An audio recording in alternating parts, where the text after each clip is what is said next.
Well, I think the first thing I'd like to say is that we understand that the country is recovering from an economic downturn, and it's absolutely appropriate that the police service plays its part in helping in that austerity recovery. So, how do you balance the need for cuts with providing an effective police service?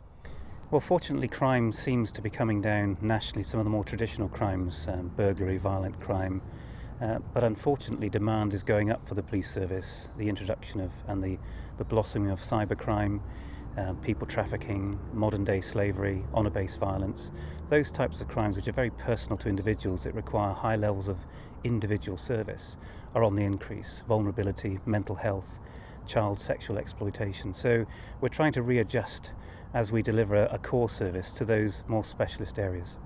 So, how can you ensure then that the public get full value for their pound, for their council tax? Well, they have a right to demand that, absolutely, and I think our obligation is to make sure that we do provide that. We've recently re-engineered our operating model. We're single crewing our staff. We've taken £20 million out of our budget over the last few years. We're expecting to take at least that much again, and that means removing unhelpful boundaries in our policing areas, stripping out bureaucracy, process reviewing, introducing new technologies, and we've recently rolled out to our frontline colleagues mobile technology devices so that they can stay out of the police stations, do their police work actually in situ in the communities. We're also very keen to understand from an evidence base what really works in modern society.